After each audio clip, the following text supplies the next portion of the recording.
Well, so then I'll lead us in here. So basically, Scott Bessent has been walking around doing the media tour that basically said, I was going to be in Switzerland to negotiate with the Swiss. Turns out the Chinese team is traveling through Europe, and they will be in Switzerland also. So we will meet on Saturday and Sunday. And look, we have shared interest that this isn't sustainable, as I said before, especially on the Chinese side. And, 145%, 125% is the equivalent of an embargo. We don't want to decouple. What we want is fair trade. hey, listen, we gotta this is not sustainable, right? This is not sustainable. We cannot keep going at this pace. And eventually he goes to Switzerland, right, to strike some sort of deal with, the UK, the Swiss, members of the EU, and then China happened to be there. Darren, can you believe our luck? They happened to be there. Oh, Um, really? Definitely not. Bessent said, "I got to get the fuck over there and make a deal before the economy goes belly up." Right. Um, so anyway, we come to basically an on paper agreement. Like they're kind of working out the final details now, but basically they agreed in principle that they're going to lower tariffs and they're going to strike some sort of long term trade deal. And I want to be very clear. Scott Bessent made it very clear, right, in that clip we all just watched, that neither side wants to decouple from each other, right? And that they are both committed to a long-term relationship with each other. So I think the final deal that we're getting, as of today, is 30% on all goods from China to the United States. So that's a 30% tax Americans will now have to pay, and then 10% on pretty much all goods from the U.S. to China.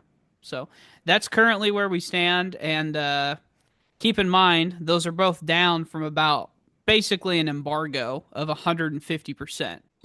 I tell you what, Trump has done an excellent job at making a 30% tariff against China seem reasonable.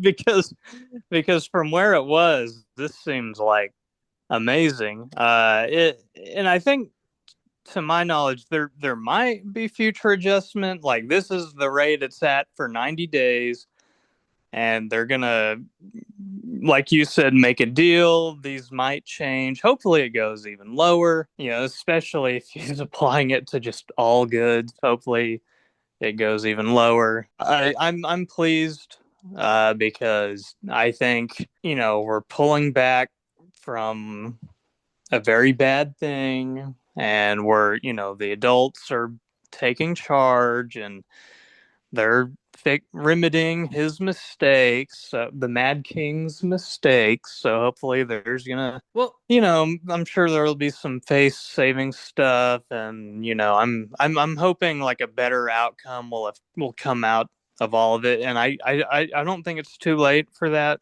So I think this is a very good yes. development. I'm just it honestly, it was so relieving when I saw this. I was like, I was able to give a sigh of relief. And I will say, and Scott Besson is making it pretty clear that like this is just the beginning of talks. Like they are going to spend the next 4 years likely trying to figure out how to craft the perfect trade deal, right?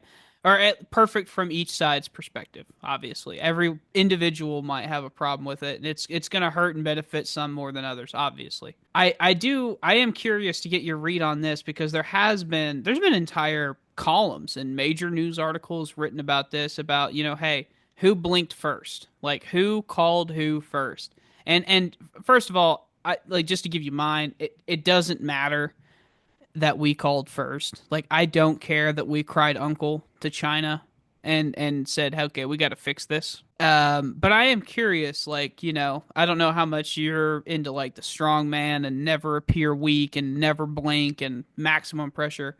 But does it bother you that like the United States is the one that basically called for an end to this before China? Honestly, it doesn't really bother me all that much. You know, in my personal life, if I make a mistake, I'm more than willing to just say, "Oop, I'm sorry about that. Let me remedy this in whatever way I can." And I think, I know this isn't how Trump feels, but I think it is actually kind of manly to just own up to whatever mistake you made and just try to rectify it and move on. Well, he's not going to Uh, do that. He's going to make it out like China's the one that called him screaming and crying, right? oh yeah, Trump does not have this virtue. Trump Okay, does not okay. have this virtue.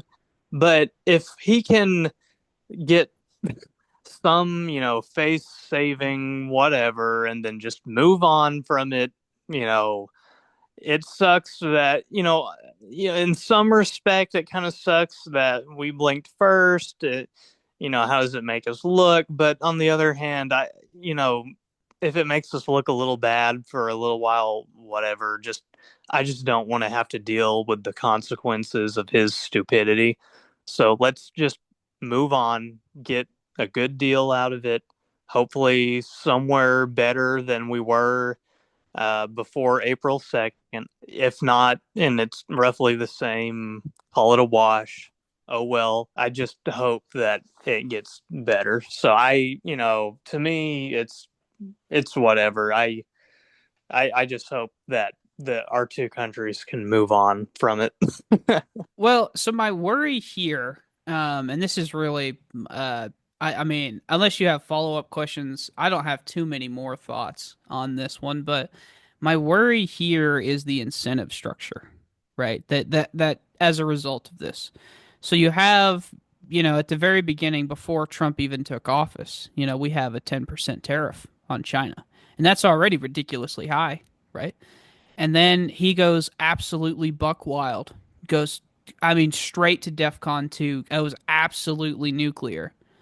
And basically starts a fire in his own house. I mean, the GDP grinded to a halt. Imports grind to a halt. And he messed up the economy for a solid month and a half. But now that he's done this, where he's like, look, we backed off our embargo. We decided we're gonna just stick to a 30% tariff, right? So now he started a fire. He put it out, put us in a worse position. And now what? I'm supposed to sing his praises? Like you said, a 30% tariff is freaking ludicrous. Like it's not. This is Yeah. now. I'll grant it is not as ridiculous as an embargo, which at 145%. The reason I'm saying an embargo is because that's what Scott Bessent said.